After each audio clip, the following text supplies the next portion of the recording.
Thank you all for joining us this evening for part 4 of our Candid Conversation Series with the Storytellers. We're going to open up with a brief question from the storytellers as they introduce themselves to let us know what their favorite Chicago memory is. But first, this series is brought to you by Public Narrative and Together We Heal, an initiative led by the Chief Equity Office. So, Emily, your favorite Chicago memory? Greetings, everyone. I'm Emily Hooper-Lansana, and I'm a storyteller. And I also work as Director of Community Arts at the Reva and David Logan Center for the Arts. I do work in community with youth, um, coaching poetry, teaching storytelling, and I'm excited to be in conversation with the other storytellers here this evening. My favorite Chicago memory. I was so excited about this. I'm a Chicagoan through and through. I've been here for a long, long time. I'm gonna say that. And my favorite memory is a couple of summers ago, there was a Donny Hathaway concert, tribute to Donny Hathaway in Millennium Park. And I had my whole family, including my granddaughter, and it was such a beautiful Chicago night. The weather was perfect, and just being out there on the lawn, just walking, I kept running into people, and everybody was there to be part of the spirit of energy, and the quality of the artistry was off the chain. And Avery R. Young was one of the featured artists that evening, and every time I think about that night, I think this is what is beautiful about Chicago. Thanks. I can go next. Hi, everyone. My name is Taylor Moore. I use she, her pronouns. I am a freelance journalist here in Chicago. I've written for the Chicago Reader, Chicago Magazine, Vice, and a number of other publications, mostly focusing on social justice and arts and culture. And I'm also the Secretary Treasurer of the Asian American Journalists Association. And then for those who are visually impaired, to get a sense of what is on my screen, I am a Chinese American woman with glasses, and I'm in a living room with blue walls. So my favorite Chicago memory, when I heard this question, my first favorite Chicago memory is super corny. In the first summer I moved here about 5 years ago, I moved here from Orlando, and I went to this outdoor movie screening in the Loop at the Pritzker Pavilion. They were showing Ferris Bueller's Day Off, so I went with my a picnic and a friend. And there was, as we were watching the movie, it got to the scene where Ferris Bueller was like hijacking the parade with like the Beatles playing, and I saw just. Sorry, this is my cat wanting to get into the conversation. Everyone started around us started getting up and dancing, and I think my first inkling that there was this sense of community and shared identity of being in Chicago, something that I never really experienced before, living in like this like suburbanized town. I lived in Orlando, so that was definitely corny, but something that I do treasure. Okay, my name is Avery R. Young. I am, for those who are visually impaired, I'm an African American cis male, go by the pronouns he, him, his. I am currently in a denim jacket with a gray hood, some glasses. I am Coco Smooth. And behind me is like a entertainment is an entertainment center and the window. With all that being said, my favorite Chicago memory of probably is just a collection of memories. Growing up on the west side of Chicago, walking down North Avenue, walking down North Avenue where there's like anything from a liquor store, a storefront church, bar, and just walking down the street and getting all those different sounds that come from those different places, and like in that part of the kind of block where they kind of all kind of those sounds kind of mesh together. That crossfade is like one of my favorite parts about being in a city like Chicago. So that's it. Hi everyone, my name is Grishma Shah and I'm an artist and I'm co-director of Chicago Real Abilities Film Festival. I'm South Asian, I have brown frizzy, but it seems to be behaving today, hair, and I've got some red lipstick on, and behind me is a picture of a motorcycle that I painted. I'm what you call a transplant. So I'm originally from India, and then my family and we moved over here to Chicago when I was 5 or 6. So my favorite memory has to be like 70-degree weather. It's a Chicago summer. It's like 5:45 in the morning, and I'm just running on North Avenue Beach, and the sun is starting to rise, and I'm listening to the water as it meets up with the shore, and I'm laughing at the birds because I know the birds are laughing at me, looking at me, going, "What a strange wingless animal here." But that's what I really am fond of, those Chicago summers. Thank you. I want to share my description. I'm an African American woman with long locks. I have on black glasses, a black turtleneck, and my background is an African print with orange and blue. Um, so the first question that we're going to get into for the conversation tonight is, what is the most powerful story you've either written or read about healing and or race, and what made it so powerful? And I'll jump off and I'm going to say that the most powerful story that I have performed um, and enjoyed about healing is the story that is the signature story of the National Association of Black Storytellers. I'm an active member of the National Association and also part of the Chicago chapter. And there is a story that we tell that is called the Cowtail Switch. And the theme of the story is that this father, who's a hunter, goes away to hunt, and he's killed, and his sons come and find his bones, and they are able to piece him back together. And it is because of what he has taught them. But um, the thing that makes them go and look for him is the call from his youngest child asking, where is my father? And the final theme of the story is that a person is alive for as long as we remember them. And I believe that is a signature story because we believe that the work of the storyteller is to help us to remember. And in this case, it is to remember piecing the person back together. And in the telling of the stories, to remember who we are, and that a person is alive, we hold on to each other by the telling of our stories. And I'm going to pass it to Grishma. I was hoping you wouldn't do that. So for me, actually, it was something very recent, as recent as this month. Amanda Gorman's poem during the Biden-Harris inauguration was really powerful for me. And the very specific part that spoke to me, I'd like to read it. And yes, we are far from polished, far from pristine, but that doesn't mean we are striving to form a union that is perfect.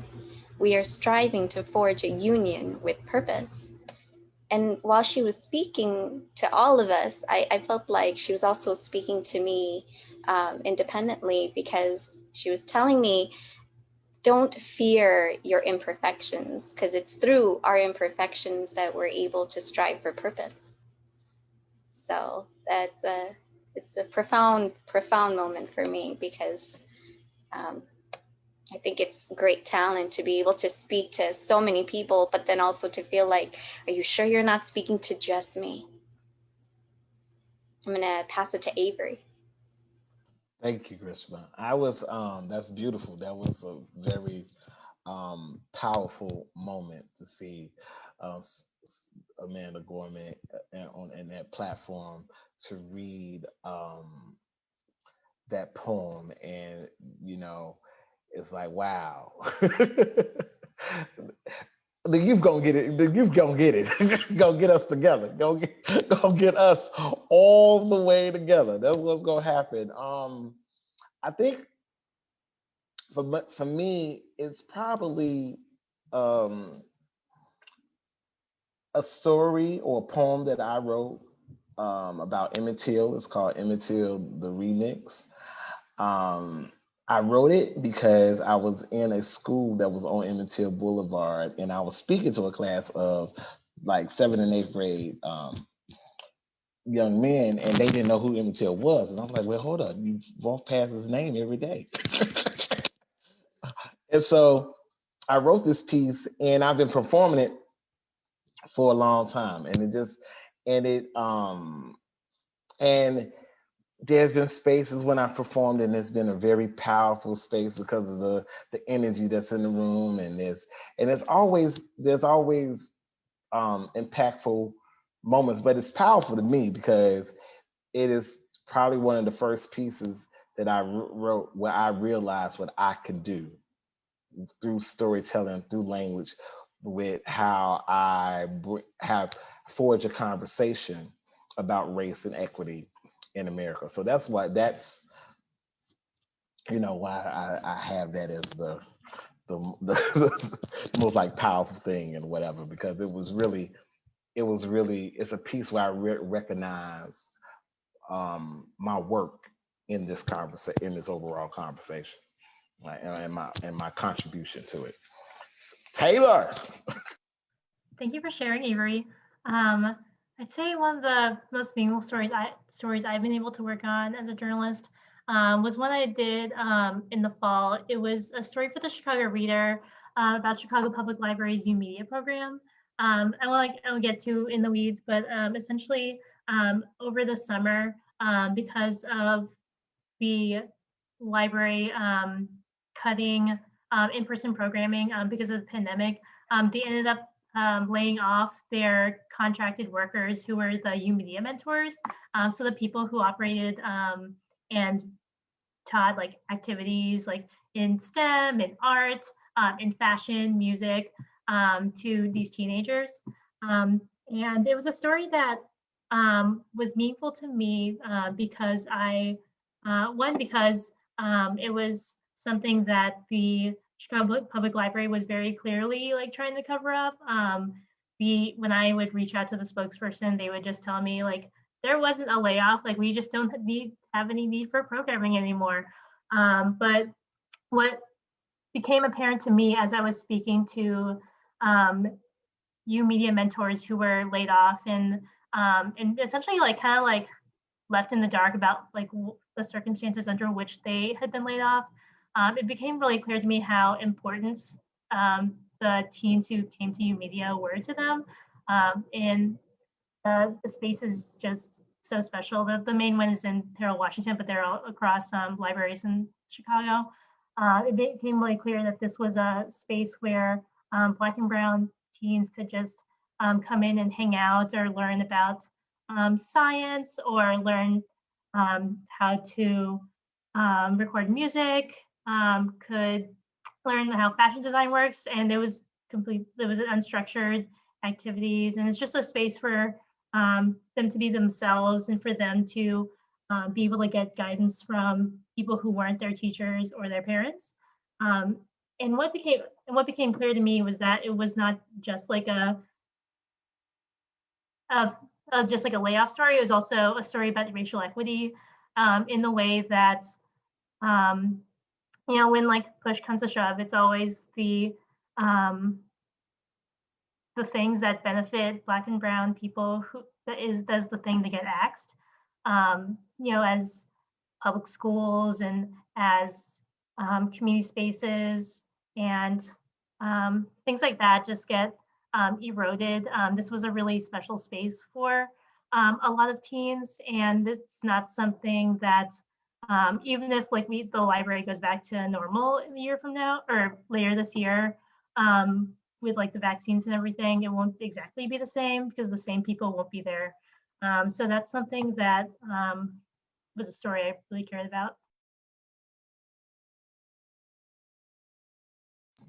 Thank you for sharing that, Taylor. And really and specifically that space. When we think about all of the art and talent that came from that space specifically, we talk about Chance the Rapper, we talk about No Name, we're talking about so many people that come out of that and the work that Jennifer and Brother Mike, Ashe, when he was alive, Jovia, and all of those mentors that have worked in that space and with that youth is really daunting to think about, like, what if Chance the Rapper or No Name didn't have that space because a pandemic would have locked it down. So there's so many other spaces like it is, organizations like Kumba Links,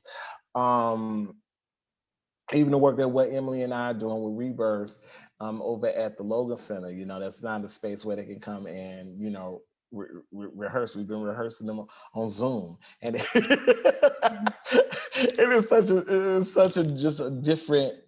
a different world, because a lot of the way in which we tell stories is also through the body, not just in the confines of these Brady Bunch boxes that we've been made to kind of administer information to. But with that being said, I'll move on to the next question. It would be, how have you tried to advance racial equity in your storytelling? And I can start by answering it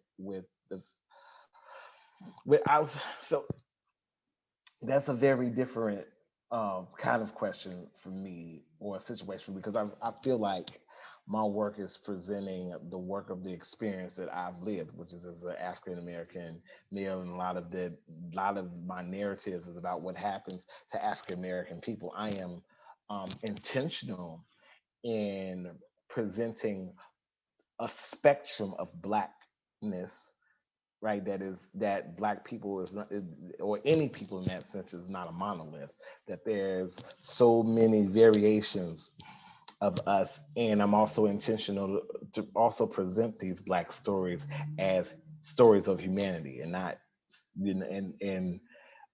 be very intentional in the spaces in which I can share it and things of that nature. So I don't necessarily think about, and when I think about you specifically, Taylor, I think about how you seem to be, just from just reading your work, you seem to be really committed in having these stories in these papers that talk about all of the city, and not just not just a particular part of the city. So I think for me, it was easier to access an answer of how you work to make your storytelling to be racially equitable. I'm just gonna throw it back to you, Taylor. Thank you for that. Yeah, I feel like in probably most of the work I do, I try to center marginalized people. Like, most of my stories are about artists and writers who are trying to reclaim narratives, who are trying to um, um, push the boundaries of what is expected of them, or it's about people who are fighting for change through environmental justice, or um, things like that. So how I try to center racial equity in my work is just focusing on the people who may be harmed by injustices, rather than centering the people who are in power, whether that's corporations, bosses, politicians. I think being able, what, I don't want to jump too far in ahead to like later questions. But I think that's something that is definitely important of this problem of both sides journalism in the city, but also throughout the country, is this idea that we need to, that like any coverage needs to be balanced out. Like, if there's a story about climate change, then some reporters and editors feel the need to add like a climate change skeptic to the story. And it really obfuscates what the truth is to the reader. And as a journalist, my ultimate responsibility is to the reader, not necessarily to my bosses or to those who would benefit from positive coverage. Yeah, I'm really curious. I'll pass it to Emily to hear more about how you've tried to center racial equity in your work. Thank you. The first thing that came to mind when I thought about this, so much of my work is not only about crafting my own performance, but about teaching others the art of storytelling and means of storytelling. And so the uh, many years ago, I was invited for the first time to perform at a storytelling festival, and I was so excited to be featured at a festival for the first time. And I told kind of what is my one of my signature stories, performing with my partner Glenda Zara Baker. And the idea of that story is the final line is, "This is a story about how Addie and Miss Maybell learned how to tell the truth." And so it's sort of saying the moral of the story is. And a very famous white woman storyteller came up to me afterwards and said, "You don't do that. You don't tell people what your story is about. You let them figure it out." And it was really like traumatizing to me, honestly, at the time, because it felt, oh, so I've broken a rule, as if there is a rule. And it took me a few months to kind of really struggle with this. And I was like, wait a minute. I come from an African tradition where at the end of every story, we say the moral of the story is, this is how I tell stories. You don't get to tell me how to tell stories. And I think that my work is about trying to help other people find their way of telling stories. And so when I'm teaching, I pretty much have the same pattern of teaching, whether I'm teaching in a community organization, whether I'm teaching at the university, wherever I am teaching, I'm trying to help people uncover what is your way. So I'm going to introduce you to everything that I know about storytelling so that you can then determine what is your way of telling stories. And so for me, that is the centering of racial equity, because we should be empowered to feel that no matter who we are, the way, not only the story that we tell is important, but I have a right to my story and I have a right to tell it in the way that I want to tell it. So passing it to Grishma. Thank you, Emily. That's actually a conversation I've been having a lot in academic spaces. I'm also a graduate student, and I continuously have on the academic hat, and then I have the artist hat on, and I'm like, isn't the point of research to be able to share what we learn and share it in a way that makes sense to everybody, not just, the scholars? But in regards to the question that we're asking, how have I tried to advance racial equity in my storytelling? I'd have to say for a really long time, my artwork focused on South Asian culture, and South Asian culture is extremely nuanced. And one thing that I really focus on is the human experience of disability.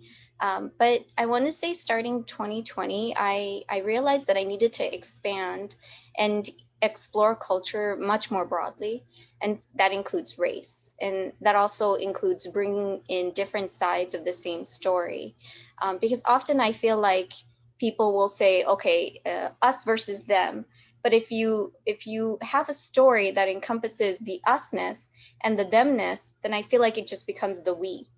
And what can we do to make sure that the next generation of children or our future has a beautiful story or a beautiful legacy that we can honor? Yeah, both of what you shared, Grishma and Lee, I think is really compelling, because I feel like the what's considered like the default methods of storytelling are often just the white modes of storytelling. It's so limiting to what one can create. And I also think that, like, I've taught We Real Cool to a lot of people, right? Gwendolyn Brooks. And I mean, that's the power of the word we. Power of the word we. Anybody that reads that poem is now one of the seven inside the golden shovel, and that just transcends so much of when we, especially when we're talking about this work of racial equity, right? Yeah. So Yeah, great points, everyone. So let me get to the next question. If you could undo one harm in Chicago media, what would it be? So I'll start. I don't think this is specific to just Chicago media. Media in general, I feel, has done this absolutely fabulous job of creating these one-sided narratives that we just spoke of. And it's almost like putting pictures in our minds about how different groups of people are. And a person with a disability, for example, especially a physical disability, which is very visible, is broken and needs to be fixed, because that's what the medical model teaches us. Or women of color are always angry. So these kinds of narratives are very one-dimensional, while the truth of humanity is that everything is so nuanced. So I'm gonna pass the baton to Emily. What are your thoughts? I I agree that this is not specifically a Chicago issue, that it is everywhere. But I think having, been a Chicagoan for more than 30 years, that we still are experiencing such a radical dichotomy between what stories are told about the North Side and what stories are told about the South Side and what stories are told about the West Side. And the reality, I've lived all over the city during this time, and it's one of the things that I'm really grateful for. I've been everywhere. Um, and we just have some really powerful, beautiful people. I mean, I came to Chicago because I felt like it was a place where an artist could make things happen. Uh, and you could like have a vision and you could bring it to reality. But I wish that the stories that were collectively told in the media were more about how powerful we are, all that we do to care for each other, um, and uh, to interrupt the stereotypes rather than to perpetuate them, is what I would say. Yeah. I'm going to pass it to Avery. wow. I mean, you've all just said what I was gonna say. I mean, I think the really interesting thing, because again, Chicago media for me is not necessarily um it's media, is a machine, right?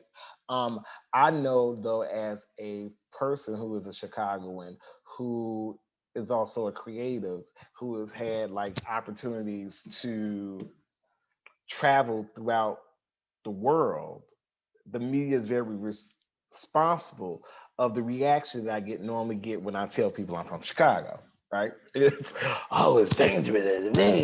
Yeah, I get shot and killed, and I'm like, I'm not shot or killed.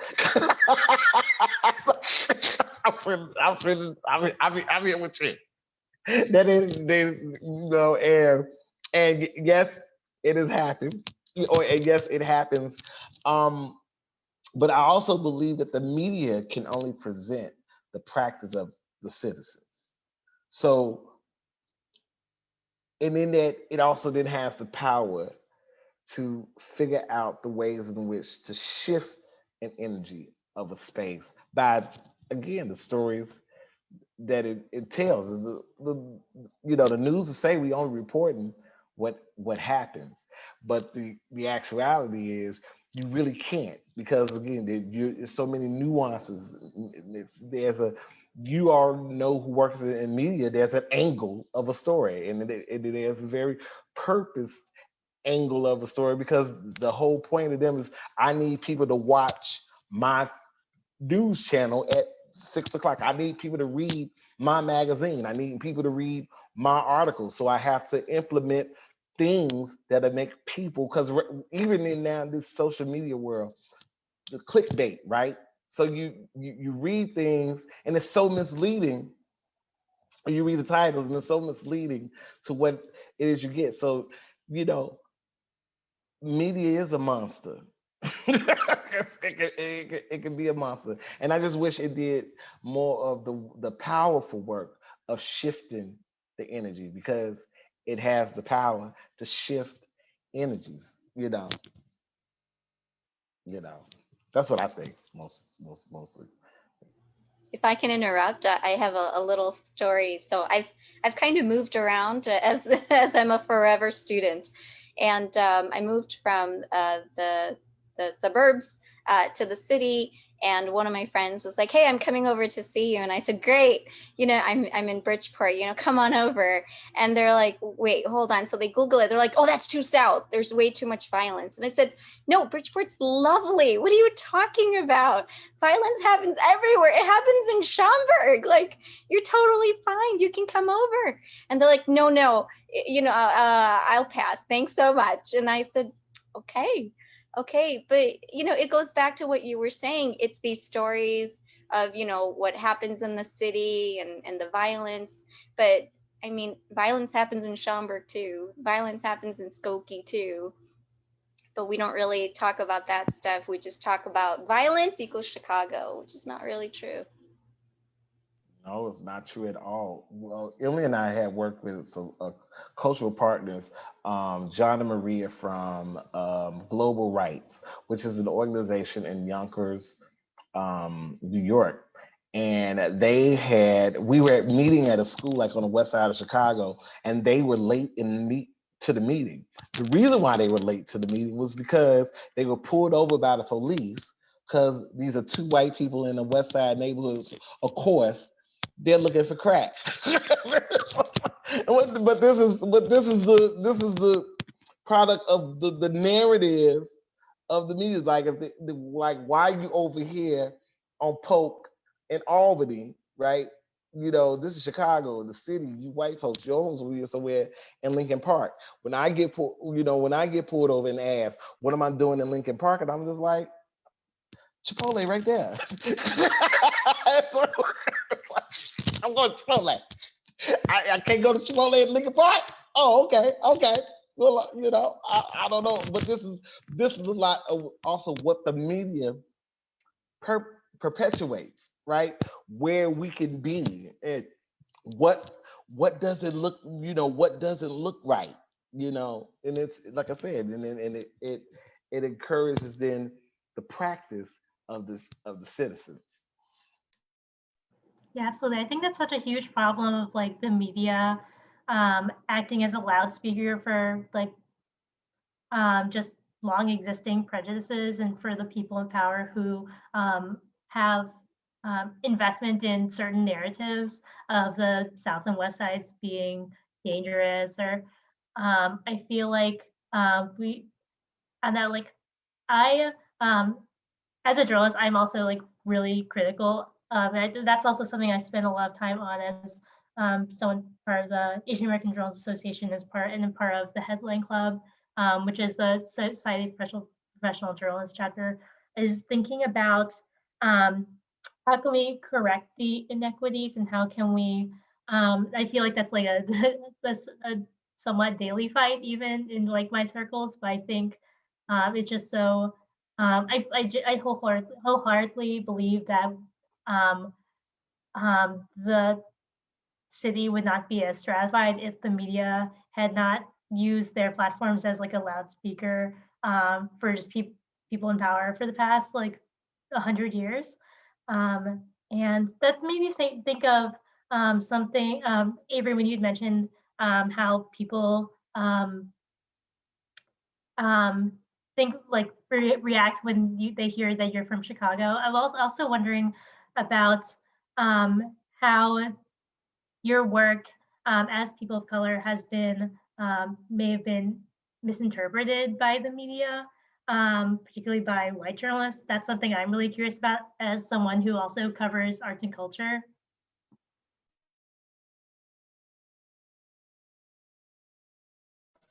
I think for the most part, there is. I I'm trying in the practice to create a safe space that folks can can enter and learn regardless of who. If anyone who's come to any performance of my shows, I have a pretty kind of diverse audience. Everybody is everybody's in there, but I think it's also clear to everybody in there who I'm talking to, or who I'm affirming and reassuring.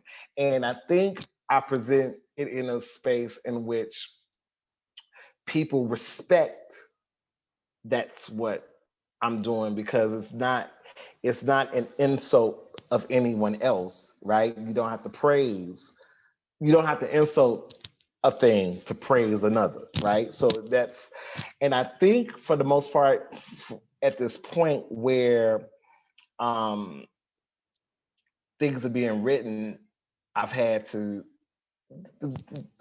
white journalists have been respectful. I just remember having a conversation with somebody, I was talking about my big mama, and I kept referring to her as my big mama in the conversation. But then the journalist was like, "Well, with your big mama," and then I remember having to like pause. I said, "No, she's Mary Booker to you. You have to like address her name. You have to call her Ms. Mary Ann Booker. She my big mama that I'm talking about." But you can't call her big mama, right? So I've had to do like that, and again, it was respectful, and again, and the allowance, I guess, where the learning happens, right, is he only said, or she only said big mama because I kept saying big mama. But it was like when I heard her say big mama, I had to, wait, hold up, no, no, no. Oh no, she big mama to me. You have to call her. You can't put that in your newspaper, big mama, Avery's big mama. You have to put in that article Mary Ann Booker, because that's her name, right? And there's a level then of respect, which I think at this point in my career and my experiences, people have. Now I've seen many stories where they get information wrong, and and intentional information, because again, that's not the angle of the story, or or the truth is not relevant to what's going on in the world at that at that time. So there'd be a kind of a revision of the truth. And like I What's an said, example of that? oh, don't get me in trouble. Don't get me in trouble. I wonder we'd have fun. There was an article, Kevin Coble had a book come out. And I think it was a Tribune or whatever, credited kind of like him being Chance the Rapper's mentor, right?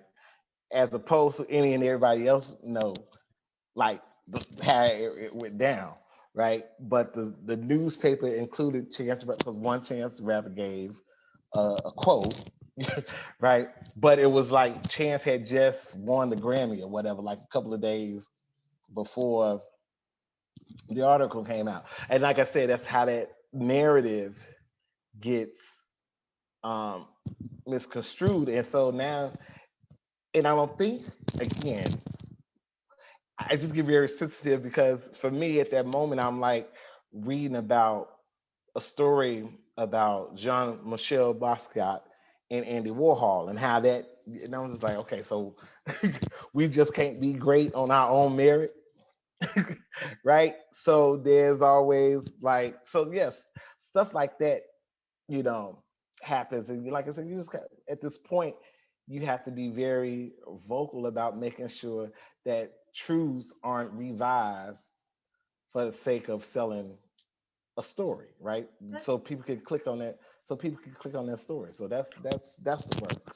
That makes me think of how sometimes in media, like someone will be referred to as the next someone, like the next Ta-Nehisi Coates or the next like so and so.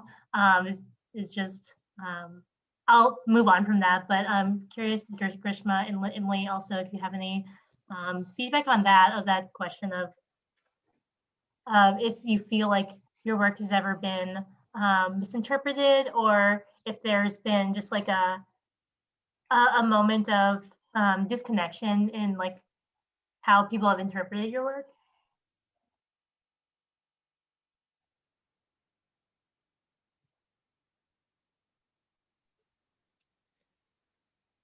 I'm struggling on this one. I think that I haven't had a lot of media coverage for my work. Um, I do think in general that in terms of being a more traditional storyteller, that uh, it's important that, like, storytelling is an art form that is as old as time. And there are many, many, many, many, many different ways that people interpret storytelling. But we now have a generation of people who believe that storytelling is the moth, and that is what storytelling is. And I think the moth is wonderful, but a competitive space is not the only space in which stories live, breathe, and have their being. And I feel that it's critically important that we continue to give the whole scope of a thing, and to not sort of say, well, this piece is what is storytelling. That all of the voices who are interpreting it in the ways that reflect who they are, that reflect their culture, that reflect their traditions, which is not, again, only the stories that are told, but how they're told and where they're told. I think all of that is really important. That when we go looking for the stories, that we go deep to find them. I'll just say a few things. More than journalists, I feel that people within my South Asian community have really found my way of storytelling to be different, because especially disability, it's quite a stigma. It's quite a taboo. I think the statistics are like in India, less than 3% of the population has a disability. And so, when I start talking about these very visible things that are not as sexy, I think my community tends to want to say, "What are you doing?" But at the same time, I always think about, well, for us to be able to, evolve as a culture or as a community, we first have to tackle, what's right in front of us. And then once we bring it out, we expose it, we talk about where it came from, where are these origins from, that's when we can move forward and really celebrate our culture.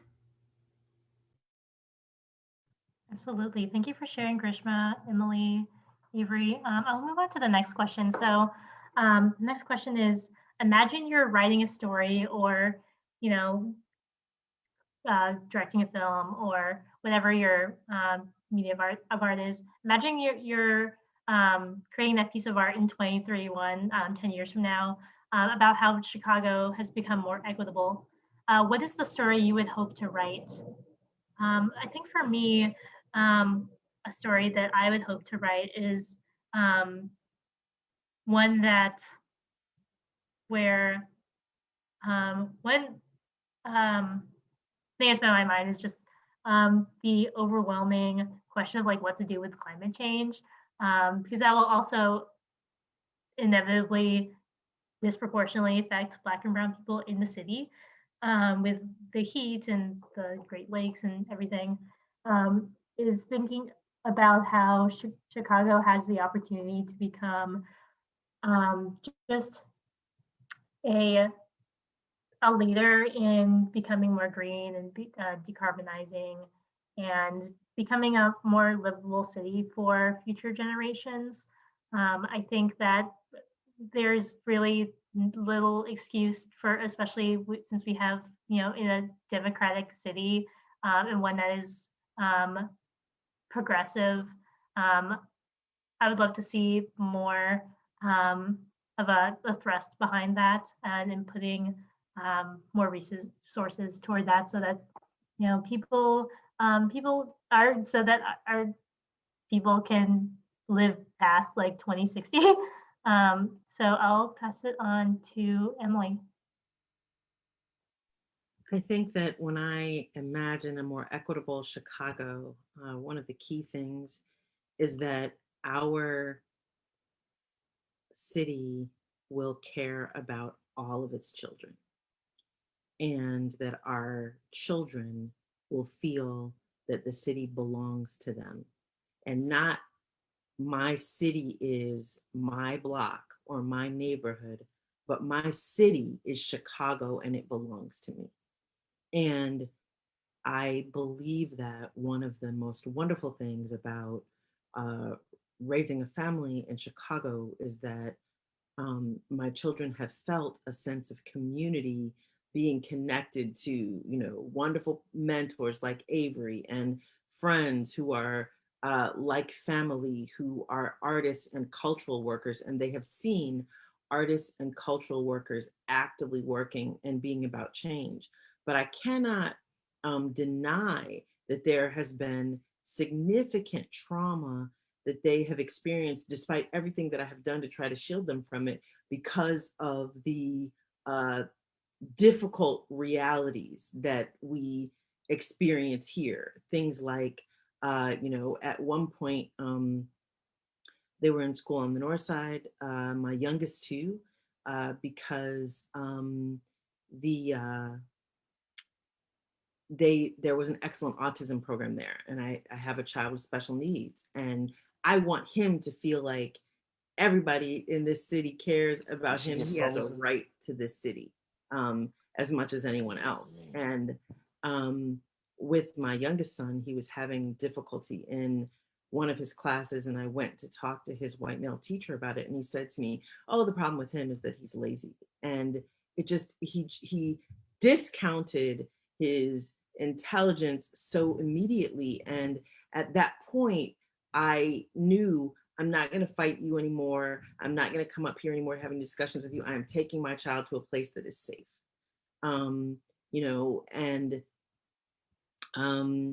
yes, we have, experienced loss and violence, but that violence hasn't only come in the form of violence of people toward each other. That has also sometimes come in the form of violence in terms of a lack of care and empowerment. So in my vision for the future, my sons, when they are raising their families, if they should so choose to do so in Chicago, will feel that they are in a place that belongs to them, and where we make a decision that we care deeply about all of our children, and we make the changes that are necessary to create that kind of impact.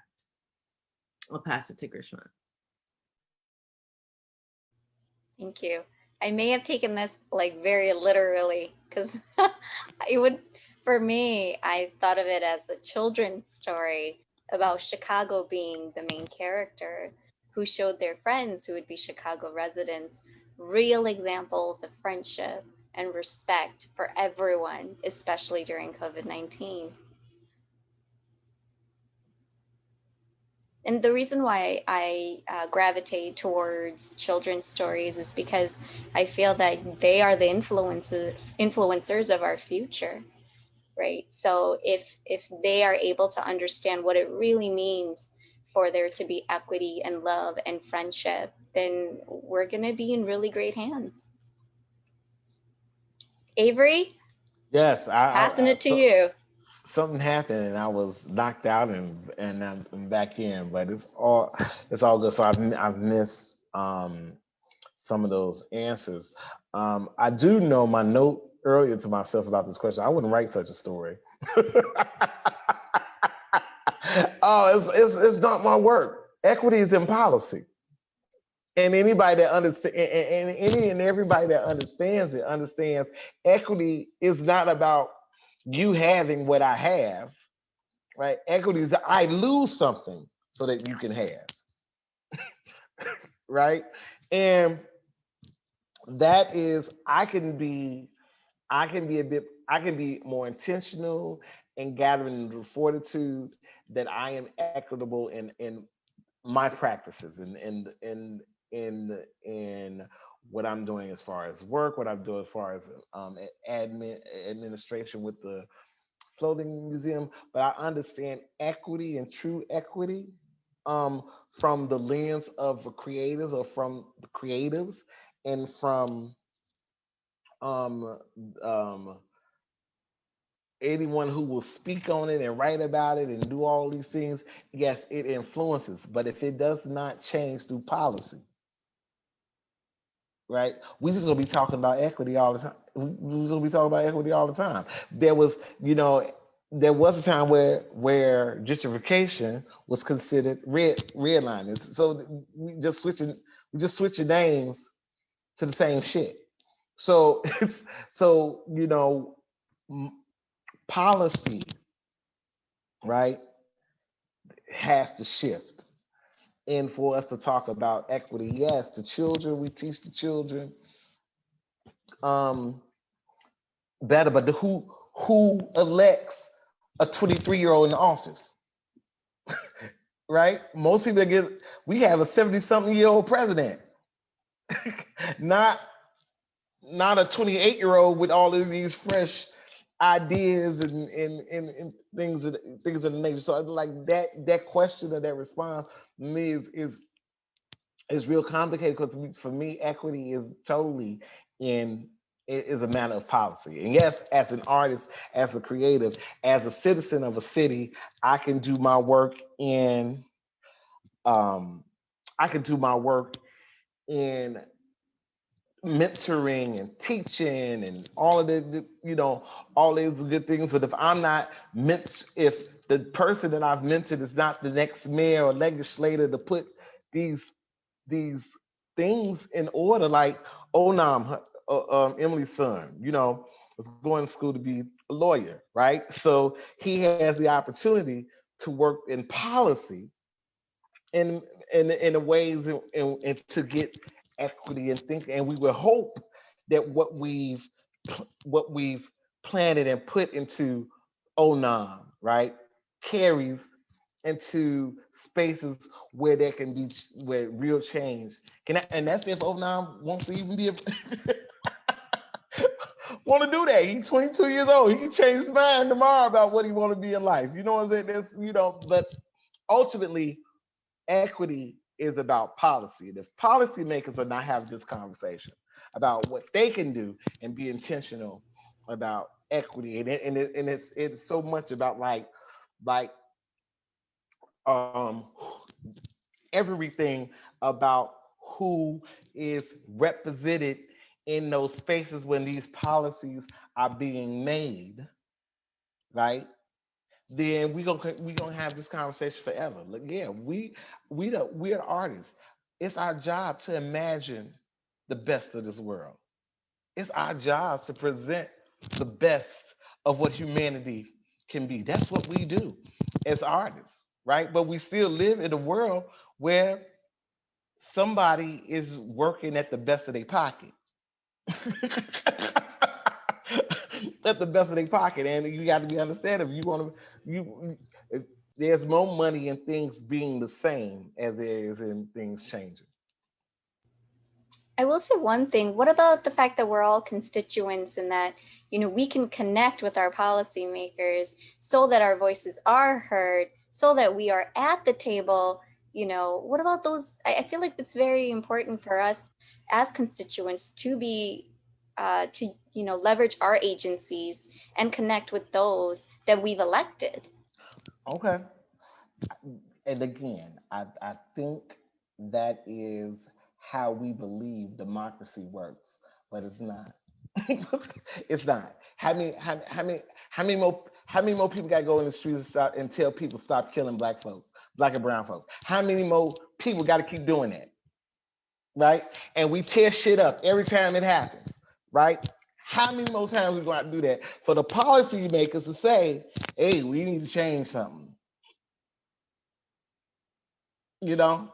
And we telling them, we keep telling them, change it, change it, change it, change it. Stop, stop. Hashtag Black Lives Matter. Hashtag Queer Lives Matter. Hashtag Trans Lives Matter.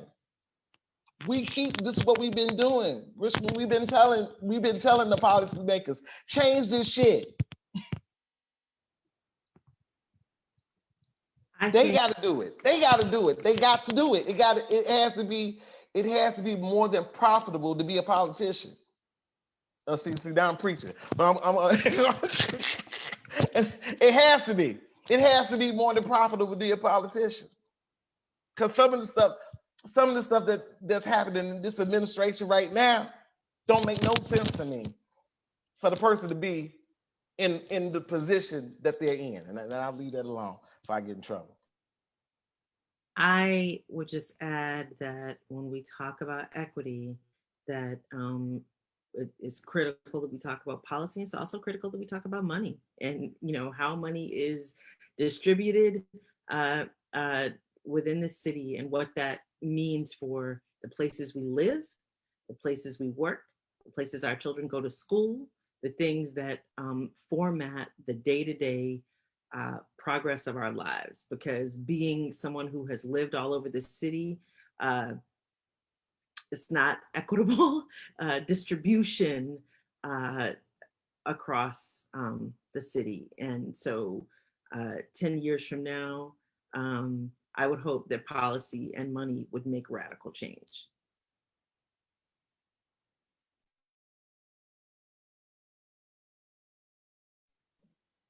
Yes, and just to let y'all know, we have 4 minutes left. That's the Taylor, did you have anything more you wanted to add? Not at this moment. I think we can move on to the last question. Oh, the last question is the anthem for Chicago. Or for me, it's so many songs I thought about. I thought about Go to Chicago. I thought about like Roy Ayers song, Chicago. But right now, it's just house music, house of nation. It would be a house song. A house song for me is the anthem of Chicago. Anyone, as long as it's a house song, it's the anthem for Chicago. I can't get it down to one, so I have to have two, and it's Chance the Rapper, 65th and Ingleside, because it just reminds me so much of some of my favorite parts of Chicago and raising my family here. And then I have to go old school and go to a deep gospel, How I Got Over.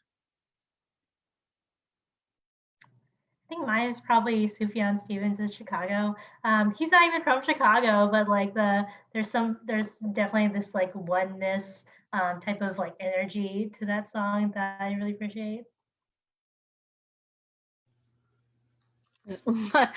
I have like a huge crush on Billie Eilish, so anything and every song that Billie makes, I feel like makes sense to me. So I'd pick My Future, because I'm really in love with my future, and I think that I'm in love with Chicago. And once we talk to our Chicagoans, we can make a really great future together. Yeah, that's the last question, y'all. It's been thank everyone for joining us in this conversation. This is part 4, so there's 3 more parts that you can actually go on the YouTube channel and see. Hopefully everyone, and do not forget there's a conference, right? This weekend, right?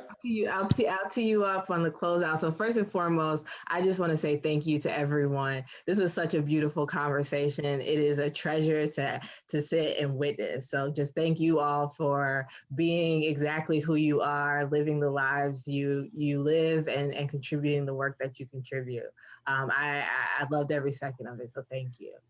I just want to remind our audience that I have a few takeaways and take homes for you. So one, this Friday, January 29th, Together We Heal is going to do a virtual summit. And from 10 a.m. to 12:30. You can join us. Just go to chi.gov/Together We Heal and just go over to that virtual summit, and you can witness a showcase of all of the work that we've done. It will feature and share out some of the candid conversations that we've had, but it will also include a new candid conversation between the mayor and the governor, as well as a conversation with the Monuments and Memorials Task Force, and another conversation with partners who have been dedicated to healing work and have participated in different efforts across Together We Heal.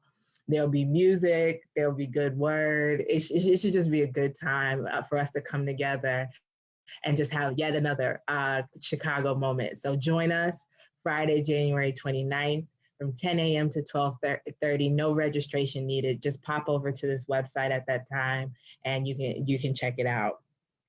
Additionally, if you like Candid Conversations, any part of the series, I have to say these conversations don't have to be that hard. They can actually be pretty simple questions. And the goal is just to get some good people together and have some real conversations about race, healing, and Chicago. We have a conversation starter kit that you can just click on right there, and you can use this to support you in your conversations, or you can use it to inspire you to come up with other questions for your group. So definitely check that out. And then last but not least, we just launched a survey called Chicago's Vision for Equity Survey. It's on that virtual summit page. If you just scroll down, you can take that survey, send it all around Chicago. What we're building is our vision for equity, our vision for healing. 213 Chicagoans have already filled it out. I want to see every neighborhood in Chicago represented. So you fill it out, share it with a friend, but help us work together to really build this vision, because I'm really sitting with the conversation about artists' contribution to equity, policymakers' contribution to equity, the resources that we need to think about, and we need to have a shared vision of what that looks like. So you can help us contribute to it by joining us and helping to tell the story. So again, thank you all for joining throughout Candid Conversation. All of these conversations are on Public Narrative's website and YouTube page, so you can go back and share them with others. And like I said before, thank you to all of our guests this evening. Thank you for your words and thank you for your genius. I really appreciate you all. Everyone have a good night. Thank you.